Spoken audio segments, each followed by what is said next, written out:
COP28 climate summit में शामिल होने के लिए 30 नवंबर की रात दुबई पहुंचे होटल के बाहर भारतीय मूल के लोगों ने पीएम मोदी का स्वागत किया।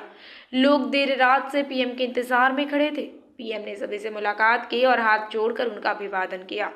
इस दौरान एक डांस ग्रुप ने परफॉर्मेंस भी दी। पीएम ने कुछ देर खड़े होकर डांस देखा और कलाकारों की तारीफ की। इसके अलावा मोदी ने युवाओं और महिलाओं से भी मुलाकात की। पीएम दुबई में वर्ल्ड क्लाइमेट एक्शन समिट को संबोधित करेंगे। इसके अलावा 3 अन्य कार्यक्रमों में भी हिस्सा लेंगे। विदेश मंत्रालय के सेक्रेटरी विनय मोहन क्वात्रा ने बताया कि पीएम मोदी यूएई के साथ ग्रीन क्रेडिट प्रोग्राम से जुड़े एक कार्यक्रम की अध्यक्षता करेंगे। इसके बाद स्वीडन के साथ energy transition group lead IT 2.0 को लॉन्च करेंगे। Modi transforming climate finance event में भी शामिल होंगे। वात्रा ने कहा, पीएम मोदी वर्ल्ड लीडर्स के साथ मुलाकात करेंगे और कुछ नेताओं के साथ द्विपक्षीय बैठक भी करेंगे। वहीं समिट में क्लाइमेट फाइनेंस यानी क्लाइमेट चेंज से निपटने के लिए आर्थिक मदद देने पर भी चर्चा होगी।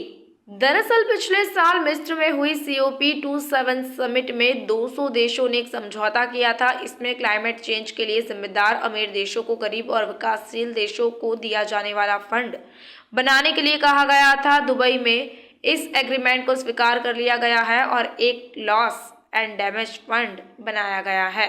Modi Modi Modi Modi Modi Modi Modi Modi Modi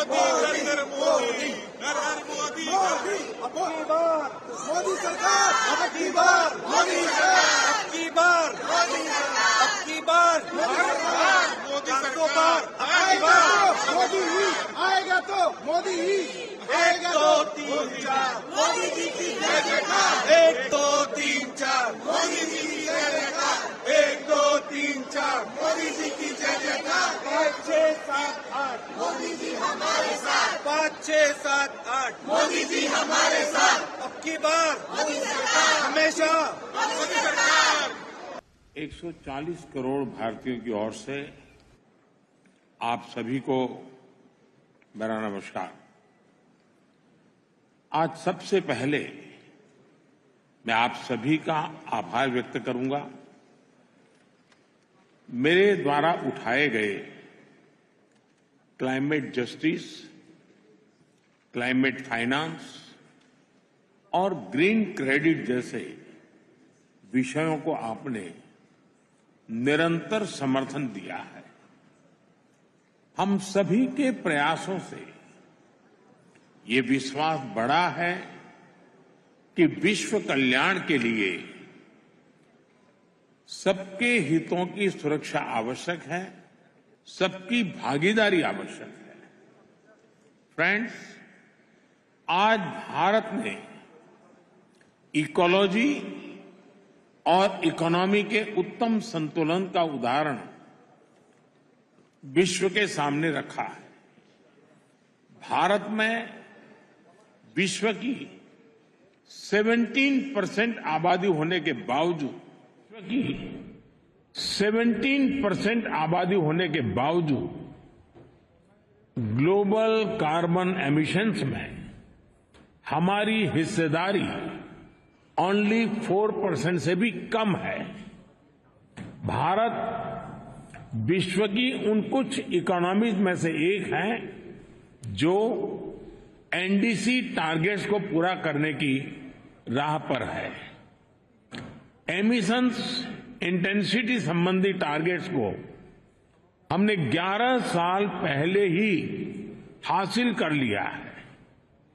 non fossil fuel targets को हम निर्धारित समय से 9 साल पहले ही प्राप्त कर चुके हैं और भारत ने इतने पर ही नहीं रुके हैं। हमारा लक्ष्य 2030 तक एमिशंस इंटेंसिफाई को 45% घटाना है। हमने तय किया है कि नॉन फॉसिल फ्यूल का शेयर हम बढ़ाकर 50% करेंगे और हम 2070 तक नेट जीरो के लक्ष्य की तरफ भी बढ़ते रहे। फ्रेंड्स, भारत ने अपनी G20 प्रेसिडेंसी में one earth, one family, one future की भावना के साथ क्लाइमेट के विषय को निरंतर महत्व दिया है। सस्टेनेबल फ्यूचर के लिए हमने मिलकर ग्रीन डेवलपमेंट पैक्ट पर सहमति बनाई। हमने लाइफस्टाइल फॉर सस्टेनेबल डेवलपमेंट के सिद्धांत तय किए।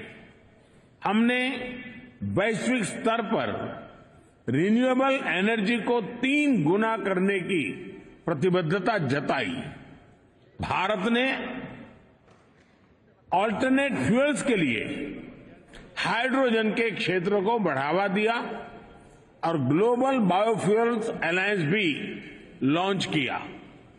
हम मिलकर इस नतीजे पर पहुंचे कि क्लाइमेट फाइनेंस कमिटमेंट को बिलियन से बढ़ाकर कई ट्रिलियन तक ले जाने की आवश्यकता है।